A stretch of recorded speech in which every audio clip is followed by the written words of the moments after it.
జగన్మోహన్ రెడ్డి గారు and team నారాసుర రక్త చరిత్ర అని ఒక గొడ్డలు పెట్టి దానికి పెద్ద పెద్ద రక్తపు చుక్కలేసి మొత్తాన్ని రాజకీయంగా బీటెక్ రవి దగ్గర నుంచి ఆదినారాయణ దగ్గర నుంచి వీళ్ళందరినీ కూడా దీంట్లో కన్స్పైర్ చేసి వాళ్ళకున్నటువంటి మీడియా ద్వారా ఒక అద్భుతమైనటువంటి కథనాన్ని అల్లి తద్వారా ప్రజల మనసుల్లో ఒక అనుమానాన్ని రేకెత్తించి తద్వారా సెంటిమెంట్ పరంగా అంటే ఒక పక్కేమో వాళ్ళే దీనికి సుపారీ ఇచ్చి దాన్ని కాన్స్పైర్ చేసి కర్త కర్మక్రియలు రెండు దీన్ని ప్రతిపక్షాల మీద నెట్టేసి తద్వారా కుటుంబ సభ్యులను కూడా అందుకని దట్ ఈస్ వై సునీతారెడ్డి గారు ఇనీషియల్గా వాళ్ళ అన్నగారి మీద కానీ లేకపోతే వైఎస్ అవినాష్ రెడ్డి గారి మీద కానీ వారెవ్వరి మీద కూడా ఈవిడ ఎలిగేషన్ చేయాలి ఏ సందర్భంలో కూడా ఇంకా ప్రతిపక్షాలు మా అన్నని టార్గెట్ చేస్తున్నాయి ప్రతిపక్షాలు మా అన్న మీద బురద జల్లడానికి ప్రయత్నం చేస్తున్నాయి అని ఒక సపోర్టింగ్ స్టేట్మెంట్ కూడా ఆవిడ ఇవ్వటం జరిగింది ఆ సపోర్టింగ్ స్టేట్మెంటే ఇప్పుడు ఈరోజు మళ్ళీ వైఎస్ఆర్సీపీ మీడియా మళ్ళీ దాన్ని ట్రోల్ చేస్తున్నారు అంటే దీన్ని నేను ఏ కోణంలో చూస్తాను అంటే ఒక రాజకీయం అనేది మర్డర్ని అడ్డం పెట్టుకొని ప్రజల సెంటిమెంట్ని అడ్డం పెట్టుకొని ముఖ్యమంత్రి కావాలని చూడటం నైజం ఒకటి. నెంబర్ 2, ఈ దేశంలో ప్రీమియర్ ఇన్వెస్టిగేషన్ ఏజెన్సీ అయినటువంటి సెంట్రల్ బ్యూరో ఆఫ్ ఇన్వెస్టిగేషన్ లాంటి ఒక ఉన్నతమైన సంస్థ కూడా ఒక రాష్ట్రంలో అధికారంలో ఉంటే ఆఫ్టర్ ఒక కానిస్టేబుల్ అనేటువంటి వ్యక్తిని కూడా రాష్ట్రంలో కానిస్టేబుల్ అనేటువంటి వ్యక్తిని కూడా విచారించలేని నిస్సహాయ స్థితిలో ఈ దేశంలో అత్యంత ప్రీమియర్ ఇన్వెస్టిగేషన్ వ్యవస్థ ఉంటుంది అని చెప్పడానికి రెండో నిదర్శనం ఈ కేసు. నెంబర్ 3, ఒక సాధారణమైనటువంటి అక్యూజ్డ్ డ్రైవర్గా ఉన్నటువంటి దస్తగిరి కన్ఫెషన్ స్టేట్మెంట్ ఇస్తే తప్ప ఈ కేసును సాల్వ్ చేయలేని దుర్మార్గపు దురదృష్ట వ్యవస్థలో ఈ రాష్ట్రంలో ఇన్వెస్టిగేషన్ ఏజెన్సీ ఉండటం మూడవది.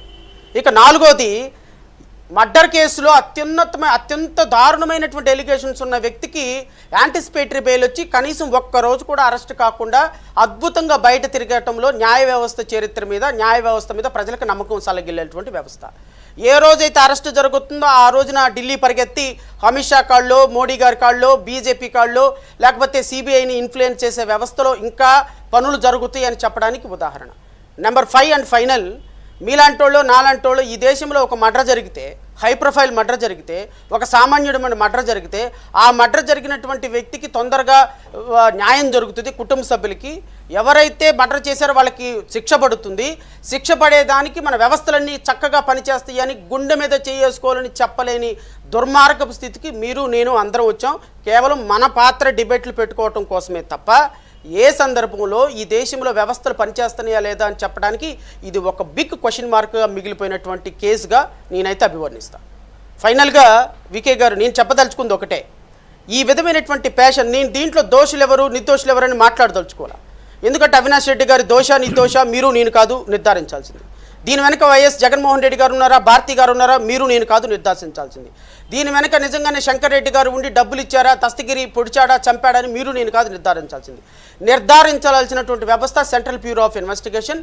Central bureau of investigation Avinash Reddy గారి మీద ఏ8గా వాళ్ళ నాన్నగారిని వీళ్ళందరినీ కూడా సుపారీ ఇచ్చి చేశారు అని నిర్ధారించింది కాబట్టి యాజ్ ఆన్ టుడే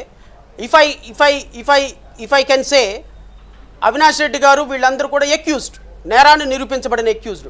ఈ అక్యూజ్డ్ అనేటువంటి వ్యక్తులు ప్రతి క్షణం న్యాయ వ్యవస్థలో ఉన్నటువంటి లొసుగుల్ని వాడుకొని న్యాయ వ్యవస్థలో మీడియాలో లేకపోతే వాళ్ళకు ఉన్నటువంటి అవకాశాలని వాడుకొని ఎలా తప్పించుకోవాలని చేసేటువంటి ప్రయత్నాన్ని మాత్రం ఖచ్చితంగా తిప్పికొట్టాల్సిన బాధ్యత మన మీద అయితే ఉంది.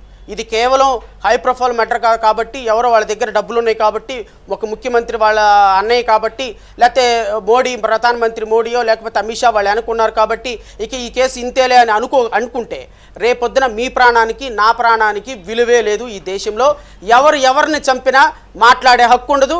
ఎవడైనా ఒక 100 కోట్లు 50 కోట్లు ఉన్నవాడు వాడి ఇష్టం వచ్చిన వాడిని దేనికోసమైనా చంపేయచ్చు. ఎక్కడ అరెస్ట్ కాకుండా అద్భుతమైనటువంటి వ్యవస్థలను మేనేజ్ చేసి అన్ని వ్యవస్థలను మేనేజ్ చేసి ఐఎమ్ నాట్